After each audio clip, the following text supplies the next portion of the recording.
course, the big story is, when will Kamala Harris name a running mate? The answer is now, and the winner is Tim Walz, the governor of Minnesota.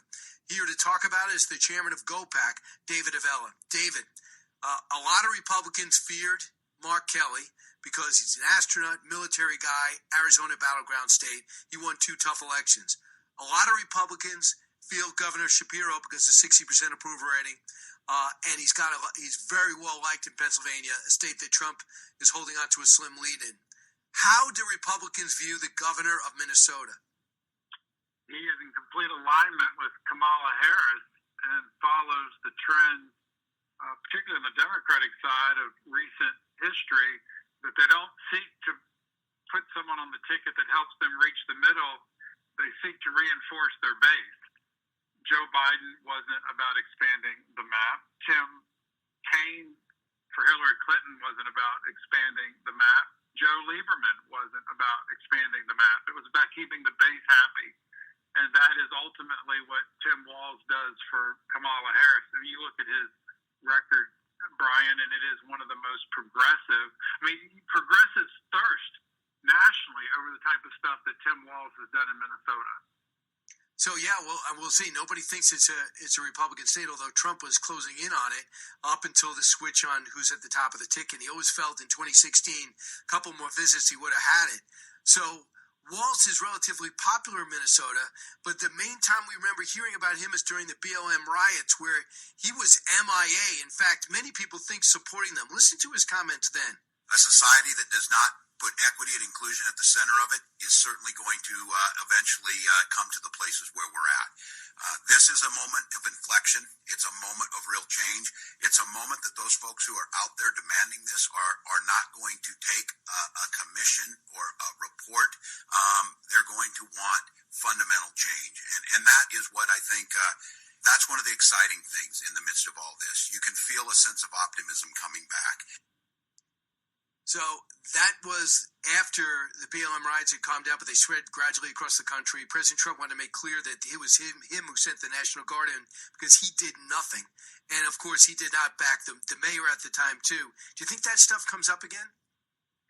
It will, because you think about the fact that his comments right there fall completely in line with the fact that while many states have seen their crime rates go down, Minnesota is one of the states where crime rates have gone up. At a time when particularly independent and Republican voters are concerned about the undocumented workers or undocumented folks coming into this country, he was for giving them driver's license. It's in every area that you see he plays to the most progressive ideas. And the results are there in Minnesota. Crime is up. Immigration continues to be an issue for them. And think about the whole budget disaster up there. He was given a $17.6 billion surplus. Brian, he spent it all and went to the legislature and said, we need to raise taxes. Those are not ideas that are going to play well in states like Arizona and Pennsylvania, all the states that Republicans were concerned if Kelly or Shapiro would make it a more competitive state. The reality is Walz makes it harder for Democrats to win those swing states.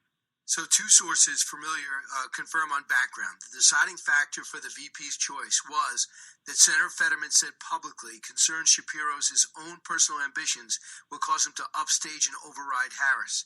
The video Shapiro produced with Philly Mayor Sherelle Parker's team solidified this sentiment on Friday, which he quickly pulled down. So that could be the case. The other part is the fact that he's Jewish. And the fact is that they have hopes of taking Michigan. They're losing Michigan because of to a degree Joe Biden is pro-Israel. Your thoughts on both those factors?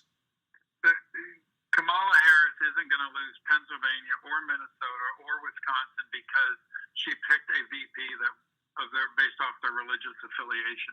She's going to lose them because she embodies Joe Biden's policies, which is why this administration is at a 36% approval rating. The overwhelming majority of Americans disagree with the direction they're trying to take the country. As Republicans, sure that not only do Americans understand that Kamala Harris was right beside Joe Biden in making these bad policy decisions, she's doubled down with Tim Walz, who also shares all these really bad ideas for making our country more successful. It will, in fact, make us go backwards. So I want you to hear, so we have the tickets and they're both set. J.D. Vance is going to follow their ticket around the country.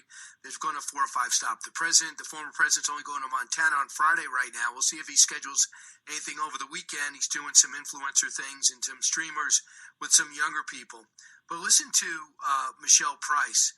Republicans are frustrated because of the honeymoon, the lack of questioning, the lack of scrutiny, and the suddenly transformation of a very widespread, thought to be inadequate vice president is now the dream candidate as a presidential candidate who's never won a primary, who's never gotten a single vote, never got to a primary. Here's Michelle Price of the Associated Press, cut 29. That everything that has been in this honeymoon period might seem kind of silly compared to when people are looking at their 401ks, or when they're going to start looking at gas prices, or they're looking at what it costs at the grocery store. That the hype that is kind of coming back down to earth, we might be entering that phase that the Trump campaign has been waiting for. Do you think they're entering that phase yet, or do you think it comes after the DNC? After the convention, she will get another bounce, 1 or 2 points coming out of the convention. If history is any indication, Brian, all that to say, if we calmly and factually point out where Kamala Harris really wants to take this country, that it is a continuation of Joe Biden's policies, we're setting ourselves up for a McGovern or even Dukakis type year. Keep in mind, in both of those cases, Dukakis was up 18 points, Brian, 18 points with 5 months to go. And Republicans went out and made the case for how his ideas were backwards, just like we're seeing with Kamala Harris. We could see a situation where then Dukakis ended up losing by 9. Kamala Harris could lose by 9. And even if she doesn't nationally lose by 9, it's about those 4 or 5 key states that we keep talking about. What happens in Pennsylvania? What happens in Michigan? What happens in Wisconsin? What happens in Arizona? What happens in Georgia? We win 3 or 4 of those states, depending upon which ones we win. Trump is in the White House. Her path is very narrow. She's got to win Pennsylvania. She's got to win Michigan. She can't win those states. She can't hold the White House. So here's Kamala Harris talking about the economy. Cut 27. And we are very proud of Bidenomics. And as today's jobs numbers make clear, Bidenomics is working. Bidenomics. And Bidenomics is working. Trump's economic plans going forward would raise inflation and send us into a recession by 2025. However, it's their job numbers that are going up. It is the stock market that's going down. And we don't have anybody even talking about it. We have another economic advisor going to the Kamala Harris camp and leaving the White House. I don't know who's in charge. It's hard to know. I mean, you think about President Biden, the inflation rate is 20.1%. So they may try to make the case that Bidenomics has helped raise wages, but the other numbers prove just the opposite, which is the jobless rate continues to tick up.